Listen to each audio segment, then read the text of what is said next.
اللہ کریم نے قرآن مجید میں فرمایا ہے کہ لَقَدْ مَنَّ اللَّهُ عَلَى الْمُؤْمِنِينَ إِذْ بَعَثَ فِيهِمْ رَسُولًا، فرمایا تحقیق اللہ نے مومنوں پر احسان فرمایا ہے کہ انہیں اپنا رسول عطا فرمایا ہے۔ اس کا صرف ترجمہ کبھی بندے کی سمجھ میں آ جائے نا تو سارا میلاد اس کی سمجھ میں آ جاتا ہے۔ صرف اس آیت کا آسان سادہ ترجمہ اگر سمجھ لیا جائے کہ رب کہتا ہے میں نے احسان کیا تم پر، تمہیں اپنا رسول دے دیا ہے۔ وہ دو عالم کی رحمت ہیں، وہ جہاں چاہتے وہیں رہتے، یہ تو ان کی مہربانی ہے کہ یہ عالم پسند آیا۔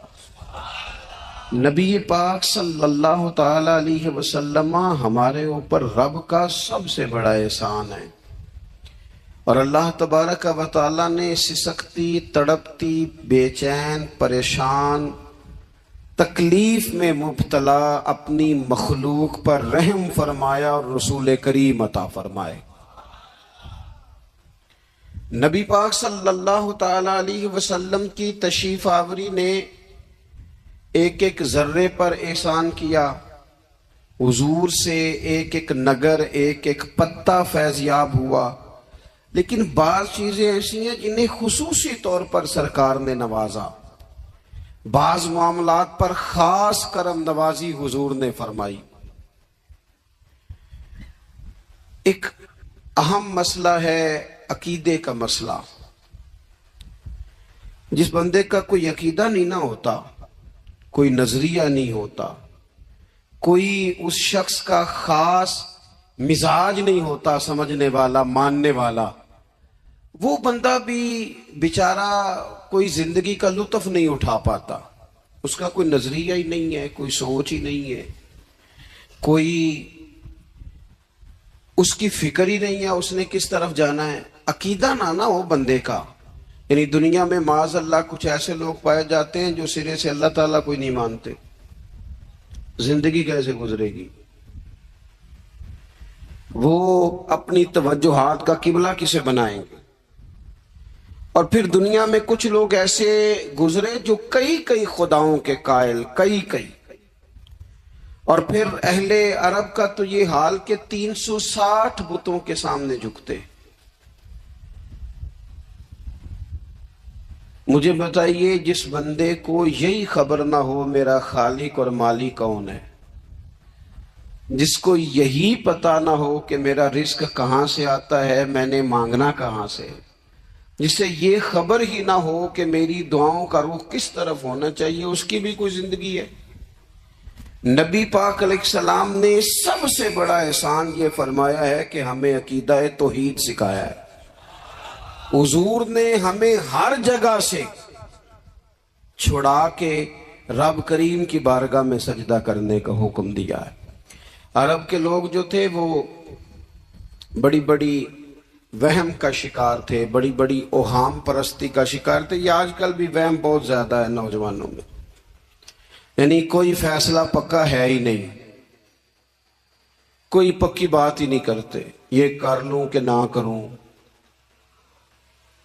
اگر آپ کہتے ہیں تو کر لیتا ہوں، ویسے اس میں فلانی کمزوری بھی ہے، اور اگر میں نے نہ کیا تو فلاں مشکل بھی ہے۔ بھئی جس بندے نے قوت فیصلہ ہی نہیں پائی، اس نے ارادہ ہی پکا نہیں کیا کہ اس نے کدھر جانا ہے، تو وہ سفر کیسے کرے گا؟ سفر تو اس بندے کا مکمل ہوتا ہے جو سفر شروع کرتا ہے۔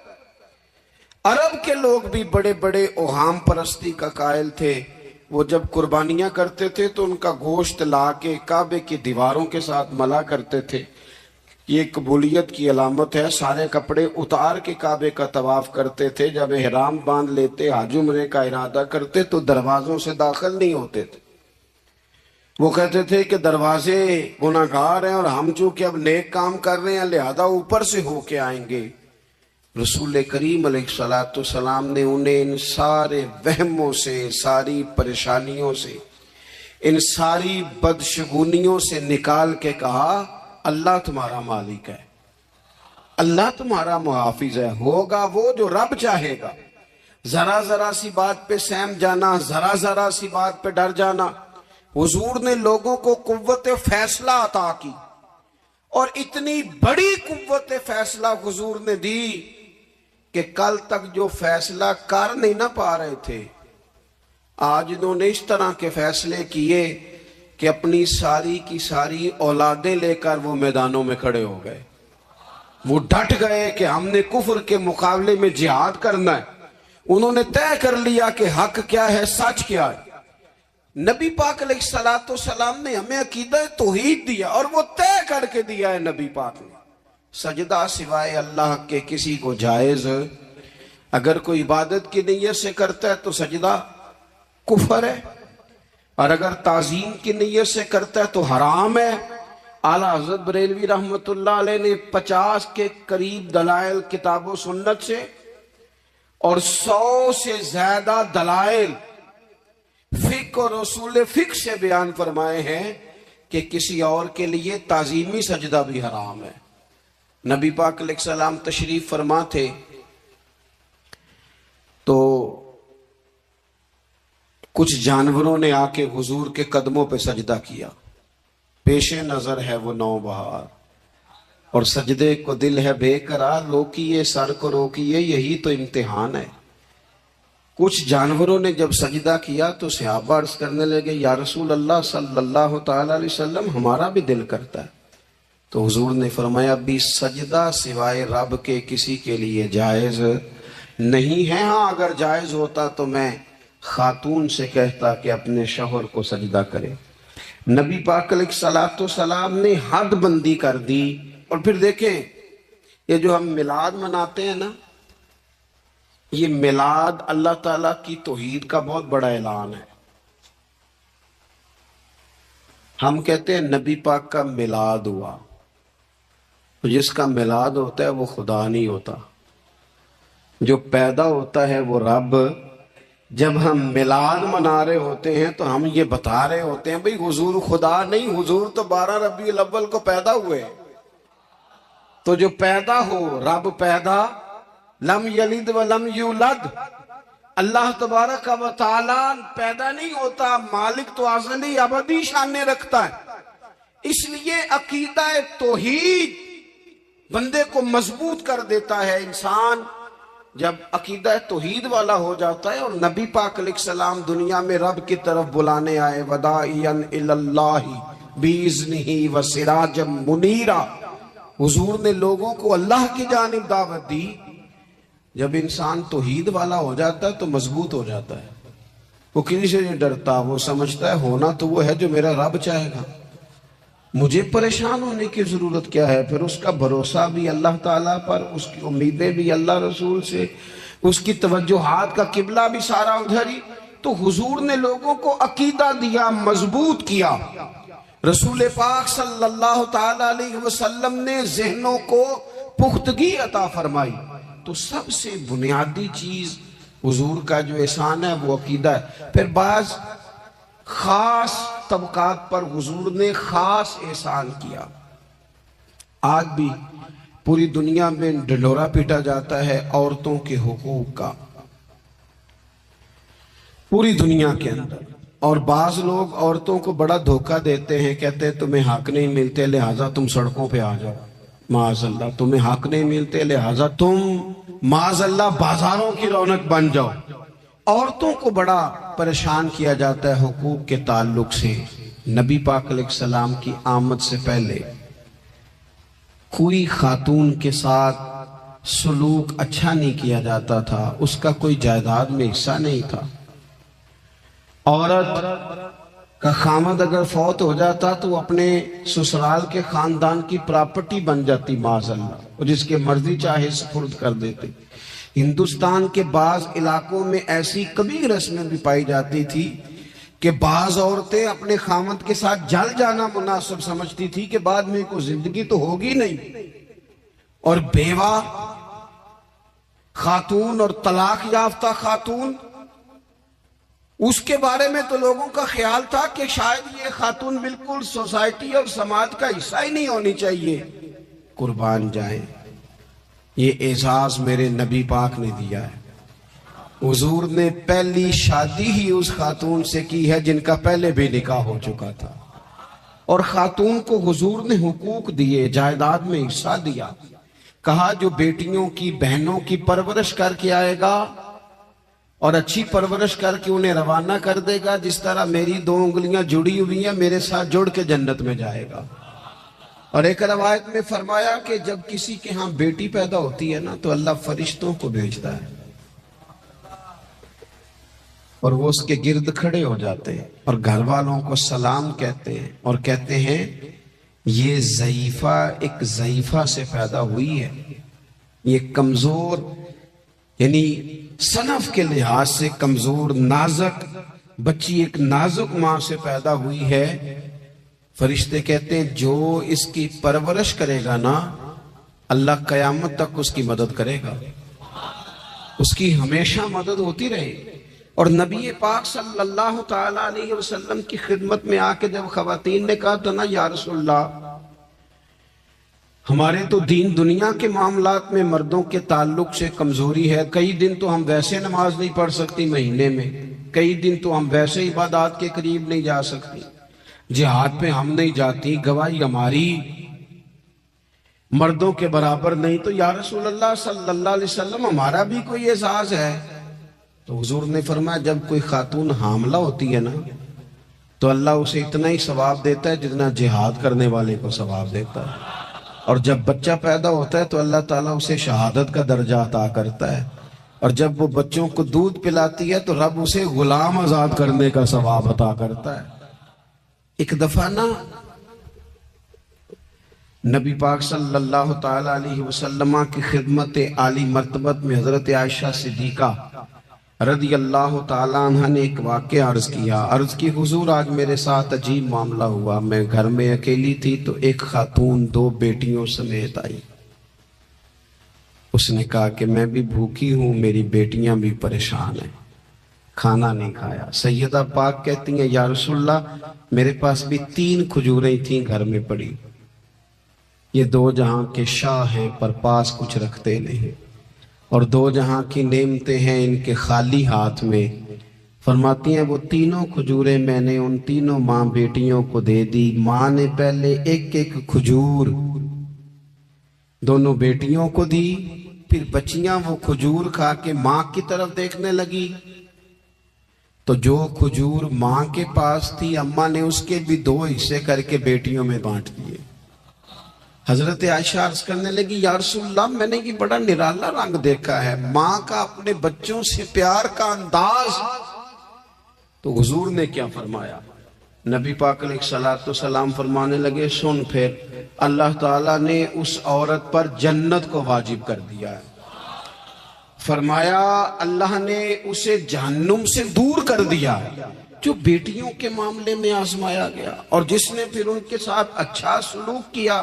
اپنا حضور کا عمل یہ تھا کہ حضور کی بڑی صاحبزادی سیدہ زینب رضی اللہ تعالیٰ عنہ یہ حضور کی سب سے بڑی صاحبزادی ہیں، یہ بخاری میں آپ کو ملے گا کہ ان کی بیٹی جناب امامہ بنت زینب چھوٹی سی عمر تھی، تو جب حضور نماز کے لیے آتے تھے تو نواسی کو اٹھا کے ساتھ لے آتے تھے، اور وہ حضور نماز پڑھتے تھے تو وہ نبی پاک کے کندھوں پہ کھیلتی تھی۔ حضور نے عملاً بیٹیوں سے پیار کرنا سکھایا، بیٹیوں سے محبت کریں، بیٹیوں سے پیار کریں۔ بیٹیاں بڑی خیرخواہ ہوتی ہیں، بیٹیاں ماں باپ کی بڑی وفادار ہوتی ہیں، بیٹیاں بڑا خاص تعلق رکھتی ہیں۔ جوانوں آپ سے بھی کہوں گا بہنوں کی طرف توجہ رکھیں، جو کسی کی بہن آپ کے گھر ہے اس کا بھی خاص احساس کریں، وہ بھی کسی کی بہن ہے، لیکن اپنی بہن کے ساتھ بھی خاص نسبت کا تعلق قائم رکھیں، رشتوں میں اعتدال ہونا چاہیے۔ اس صنف کو نبی پاک علیہ السلام نے خاص کر کے نوازا ہے، اور ہمارا بھی ان کے ساتھ خاص رشتہ ہونا چاہیے۔ اسی طرح کا معاملہ یتیموں کے ساتھ ہے، کمزوروں کے ساتھ ہے۔ دیکھو آج نا ہمارے ہاں کمزوروں، غریبوں، مسکینوں، یتیموں کی مدد تو کی جاتی ہے، لیکن انہیں لوگ اپنے ماحول کا حصہ نہیں بناتے. یعنی کبھی گئے تو غریبوں میں آٹا بانٹ آئے، کبھی گئے تو غریبوں میں جا کے کپڑے تقسیم کر آئے، کبھی گئے تو غرباء کو کچھ وقتی طور پر کچھ ضروریات زندگی دے دی، کبھی عیدیاں بانٹ دی، کبھی سیلاب زدگان میں چلے گئے. غرباء کو کچھ نہ کچھ صدقات تو دے دیے جاتے، ان پر کچھ خیرات تو کر دیا جاتا ہے، لیکن انہیں سوسائٹی کا ماحول کا حصہ نہیں بنایا جاتا. ایسا نہیں ہوتا کہ ان غرباء کے بچوں کو اٹھا کے بڑے شہروں میں لایا جائے، ان کی تعلیم کا خیال کیا جائے، انہیں اپنے ماحول میں رکھا جائے، ان کی بہترین پرورش کا بندوبست کیا جائے. کائنات میں بڑے لوگوں نے کام کیا ویلفیئر کا، بڑے لوگوں نے غریبوں کے ساتھ تعاون کیا، بڑے لوگوں نے محبت کی، سب قابل تعریف ہے. لیکن ہم نے یہ کیا کہ ان کی امداد تو کی، لیکن ان کی محرومیوں کا ازالہ نہیں کیا. ایک یتیم بچہ آیا تھا، اس نے عرض کی حضور میری ماں بھی بھوکی ہے اور میری ایک ہمشیرہ ہے وہ بھی بھوکی ہے. روٹی دا دکھ نہ پوچھو، روٹی تے بندہ کھا جاندی ہے. یہ جو بھوک ہوتی ہے نا، بھوک، بہت سارے لوگ نا، میں ایک شادی میں تھا تو وہاں ایک دو لوگ کھانا کھا رہے تھے تو بعض لوگ انہیں دیکھ دیکھ کے مذاق کر رہے تھے، ویڈیو بنا رہے تھے، کہتے دیکھو کھانا ہی نہیں آتا، کیا انداز ہے، سارا ان کا منہ جو ہے وہ کھانے سے بھر گیا، ہاتھ دیکھو کہاں تک ان کے لتھڑ گئے، کیا انداز ہے. تو میں نے کہا تم ان کے کپڑے بھی تو دیکھو نا، انداز، بیٹھنا اٹھنا، کپڑے پہننا، یہ غریبی کا پتہ دیتے ہیں. بھوک جب تیز لگی ہو پھر کھانے کے آداب لوگوں کو یاد نہیں رہتے.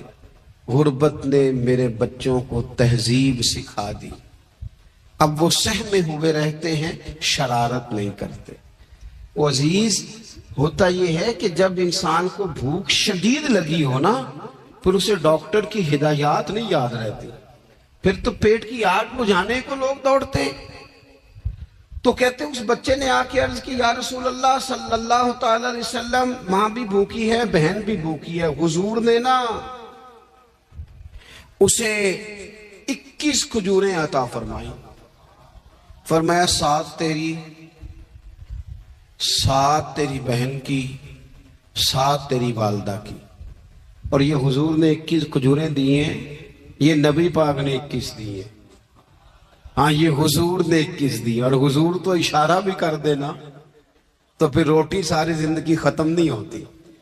وہ حضرت ابو ہریرہ کو بھی ملی تھی، فرماتے ہیں میں کئی سال کھاتا رہا، 1 کلو کھجوریں تھی پر ختم ہی نہیں ہوئی. 21 کھجوریں حضور نے دیں. حضرت معاذ ابن جبل رضی اللہ تعالیٰ عنہ اٹھے اور دوڑ کے جا کے نا اس یتیم کے سر پہ ہاتھ پھیرا اور کہنے لگے پتر اللہ تجھے اپنے والد کا جانشین بنائے. تو حضور فرمانے لگے معاذ یہ تم نے کیا کیا؟ عرض کی حضور اس بچے کی بات سن کے میرا دل بھر آیا ہے، محبت نے انگڑائی لی ہے تو میں نے یتیم کے سر پہ ہاتھ پھیرا ہے. یہ دیکھو حضور کا رشتہ. نبی کریم فرمانے لگے سن پھر، جس نے کسی یتیم کے سر پر محبت سے ہاتھ ہی پھیر دیا نا تو اللہ ہر بال کے بدلے اسے ایک نیکی بھی عطا کرے گا، ایک گناہ بھی معاف کرے گا، اور ایک درجہ بھی بلند فرمائے گا. چلو ہاتھ ہی پھیر دیا، تو نے کچھ تو کیا یتیم کے ساتھ، تیرا کوئی تو اس سے رشتہ ہوا. اور تیسرا طبقہ ہے غلاموں کا، مسکینوں کا، غریبوں کا. میں اور آپ اس ملک میں رہتے ہیں جہاں کچھ لوگوں کو کھانا بھی نہیں وقت پہ ملتا، اور کچھ لوگ 5 لاکھ روپیہ گاڑی کا اس لیے اضافی دے دیتے ہیں کہ مجھے ذرا نا نیو ماڈل جلدی چاہیے. یعنی ایک طرف ملک کی حالت یہ ہے کہ بعض لوگوں کے پاس پیسے نہیں ہیں کہ بچوں کی فیس بھر سکے، لیکن دوسری طرف حال یہ ہے کہ نئے ماڈل کا موبائل اگر مارکیٹ میں آتا ہے تو وہ ختم ہو جاتا ہے، ملتا ہی نہیں، وہ شارٹ ہو جاتا ہے. کچھ لوگوں نے اس طرح کیا ہے کہ انہوں نے یہ سمجھا ہے کہ دولت شاید موج کرنے کے لیے ہمیں دی گئی ہے، ہم طرح طرح کے کھانے کھائیں، طرح طرح سے چیزیں اوڑے، طرح طرح کے معاملات کریں، انہوں نے یہ طے کر لیا ہے۔ اس کا نقصان کیا ہوا ہے؟ اس کا نقصان یہ ہوا ہے کہ کچھ لوگ غربت کی سطح سے نیچے آ گئے ہیں بیچارے۔ نبی پاک کا جو احسان ان غریب لوگوں پر ہے، حضور علیہ السلام کے پاس نا حضرت عبداللہ ابن عمر روایت کرتے ہیں اور طبرانی میں موجود ہے، حضور کے پاس نا 10 دینار تھے۔ ہمارے پاس بھی پیسے ہوتے ہیں نا، لیکن وہ کچھ ہوتے ہیں ہمارے کھانا کھانے کے لیے، کچھ ہوتے ہیں آئس کریم کھانے کے لیے، کچھ اس لیے ہوتے ہیں کہ آج میری مرضی دا نہیں پکا، لہذا میں نے، ہمارے ایک دوست ہیں وہ کہتے ہیں کہ آج کل یہ ماحول بن گیا ہے کہ بچے اگر کہتے ہیں نا کھانا میری مرضی کا نہیں تو اماں کہتی ہے جا تو برگر کھا لے۔ کہتے ہیں ہمارے دور میں یوں نہیں ہوتا تھا، اگر ہم کہتے تھے نا کھانا میری مرضی کا نہیں تو پھر ہمیں ڈبل چیز کھانے کو ملتی تھی، ایک مار بھی کھانا پڑتی تھی اور وہ کھانا بھی کھانا پڑتا تھا۔ اور پھر کچھ پیسہ لوگوں نے صرف اس لیے سنبھال کے رکھا ہوا ہے کہ جو اضافی چیزیں ہیں نا، اضافی، میرا ویسے تجربہ نہیں ہے اور نہ میں نے زیادہ گہرائی سے دیکھا ہے، بس مجھے بتایا گیا ہے، اور پتہ نہیں اب بات درست ہے کہ نہیں، مجھے بتایا گیا ہے کہ پہلے لڑکیاں بیوٹی پارلر جاتی تھی، اب سنا ہے لڑکے بھی جاتے ہیں۔ اب خدا جانے یہ بات سچ ہے کہ غلط ہے۔ یہ جو اضافی اخراجات ہیں نا، یہ اگر ہم تھوڑے سمیٹ لیں، یعنی مولا علی شیر خدا کرم اللہ تعالی وجہہ الکریم مزدوری کر کے نکلے تو 2 کلو کھجوریں تھیں، حضور بس فرمانے لگے 1 کلو میرے بچے کھائیں گے اور کلو مدینے کے غریب بچے کھائیں گے، یعنی کل 2 کلو ظاہری طور پر کھجوریں ہیں، اس میں بھی دوسروں کا حصہ۔ ہمارے پاس جو مال آتا ہے اگر تھوڑا سا نا ہم اسے یہ نہ سمجھ لیں کہ میرا ہی حق ہے، کسی کو اس میں سے ایک لقمہ بھی نہیں ملنا چاہیے، اگر ہم تھوڑا سا نا دل